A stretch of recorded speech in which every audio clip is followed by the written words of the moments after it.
उत्तराखंड में गरजा बुलडोजर तो दिल्ली की ये तस्वीर क्यों होने लगी वायरल? धामी और पीएम मोदी की मुलाकात की इस तस्वीर में क्या है खास? बुलडोजर एक्शन के लिए क्या मोदी से परमिशन लेने पहुंचे थे धामी? उत्तराखंड के देहरादून में जैसे ही धामी का बुलडोजर गरजा तो दिल्ली की एक तस्वीर तेजी से वायरल होने लगी। ये तस्वीर है सीएम पुष्कर सिंह धामी और पीएम मोदी की मुलाकात की। बताया गया कि ये मुलाकात उत्तराखंड के विकास को लेकर थी, लेकिन जैसे ही इस मुलाकात के बीच उत्तराखंड में बुलडोजर कार्रवाई तेज हुई, दिल्ली में दोनों के मुलाकात की तस्वीर की चर्चा ने जोर पकड़ लिया। तो इस तस्वीर में क्या खास है ये आगे बताएंगे, लेकिन उससे पहले ये बताते हैं कि उत्तराखंड में धामी का बुलडोजर जब पहुंचा तो वहां क्या माहौल था। देहरादून में रिवरफ्रंट डेवलपमेंट की जमीन पर रिस्पना किनारे पर कुल 250 अतिक्रमण पर कार्रवाई की जानी है। जैसे ही ध्वस्तीकरण हुआ, मलिन बस्तियों में हड़कंप मच गया। कई विपक्षी दलों ने भी कार्रवाई का विरोध करते हुए सड़क जाम करने की कोशिश की। हालांकि इस तरह के माहौल की आशंका पहले से ही थी, इसीलिए भारी पुलिस बल तैनात किया गया था। ऐसे में पुलिस ने कार्रवाई जारी रखी। पुलिस और पीएससी के साथ एमडीडीए की टीम कांट बंगला बस्ती पुल पर पहुंची और फोर्स ने बस्ती के चारों ओर घेरा बना लिया, जिसके बाद एमडीडीए की टीम जेसीबी लेकर आगे बढ़ी।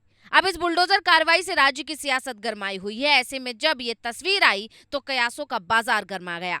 कहा जा रहा है कि दूसरे राज्यों के सीएम तो बुलडोजर चलाने से पहले पीएम से अनुमति लेते हैं, लेकिन योगी तो बस कर देते हैं। अब ऐसे कयास क्यों लग रहे हैं, इसके लिए तस्वीर को देखिए। तस्वीर में पीएम के हाथ में एक फाइल है तो सीएम धामी के हाथ में कुछ पेपर्स हैं।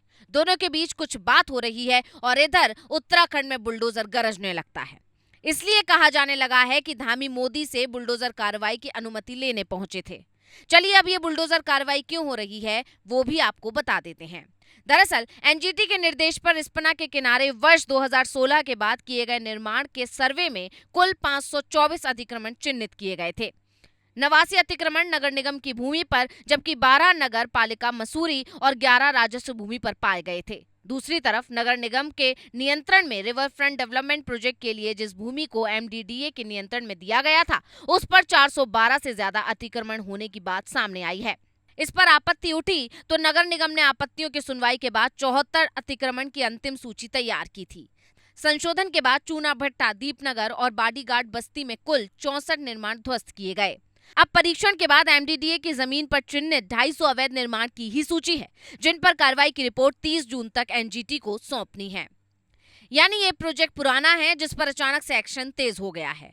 अब तस्वीर को लेकर लगने वाले इन कयासों में कितनी सच्चाई है ये बता पाना तो फिलहाल मुश्किल है, लेकिन इस तस्वीर ने ये जरूर बता दिया कि योगी और दूसरे राज्यों के सीएम के काम करने का स्टाइल कितना अलग है। Bureau report, global Bharat TV.